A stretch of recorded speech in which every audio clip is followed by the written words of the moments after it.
Selamat malam semuanya, saya Ajri Fitra Berussembiring dari kelas 2A34 dengan NPM 23050302114. Di sini saya akan menjelaskan situasi-situasi yang umum terjadi dalam kelas inklusif. Setiap anak datang ke kelas dengan cerita dan kebutuhan yang berbeda. Sebagai calon guru, saya menyadari bahwa keberagaman di kelas bukanlah tantangan yang harus dihindari, tetapi kenyataan yang harus dipahami dan dikelola dengan bijak. Kelas inklusif adalah kelas yang memberikan ruang bagi semua siswa tanpa terkecuali untuk belajar sesuai dengan kemampuan dan kebutuhannya. Di sini, saya akan mengajak Anda melihat beberapa situasi yang sering terjadi di kelas inklusif dan bagaimana saya sebagai calon guru menyikapinya. Kasus pertama berkaitan dengan siswa yang memiliki disabilitas fisik dan sensorik. Kebutuhan mereka seringkali terlihat secara langsung, sehingga pengaturan lingkungan belajar menjadi hal yang sangat penting. Di kelas saya terdapat siswa dengan mata rabun. Jika saya tidak melakukan penyesuaian, ia akan kesulitan melihat tulisan di papan dan materi visual. Sebagai calon guru, langkah pertama yang saya lakukan adalah mengatur tempat duduknya di bagian terdepan kelas. Selain itu, saya menuliskan materi dengan ukuran huruf yang lebih besar dan menggunakan spidol warna yang kontras. Saya juga membiasakan diri untuk membacakan kembali apa yang saya tulis di papan, sehingga siswa tidak hanya mengandalkan penglihatan, tetapi juga pendengaran. Selain itu, saya juga memiliki siswa yang menggunakan kursi roda. Kondisi ini menuntut saya untuk memikirkan ulang tata letak ruang kelas. Saya memastikan jarak antar meja cukup lebar agar siswa dapat bergerak dengan aman dan mandiri. Meja belajarnya saya sesuaikan, sehingga nyaman digunakan tanpa membatasi ruang geraknya. Dalam kegiatan kelompok, saya tidak memisahkan siswa tersebut, melainkan menyesuaikan aktivitas agar ia tetap dapat berpartisipasi secara aktif bersama teman-temannya. Untuk siswa dengan gangguan pendengaran, komunikasi menjadi aspek yang sangat penting. Saya menyadari bahwa instruksi lisan saja tidak cukup.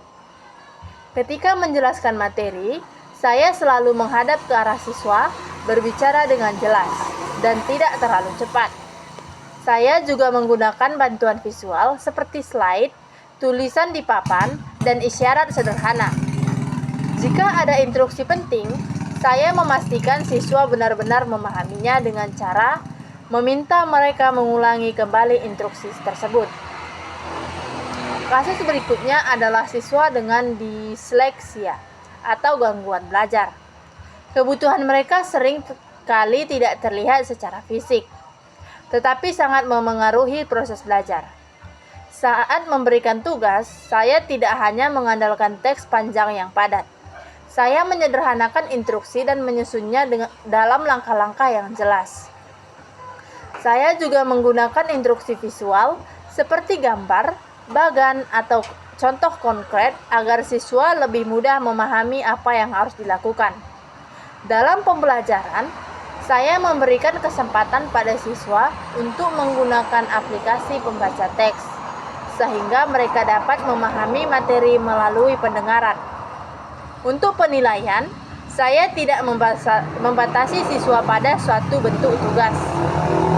Siswa boleh memilih menjawab secara lisan, membuat rekaman suara, atau presentasi sederhana sesuai dengan kemampuan mereka.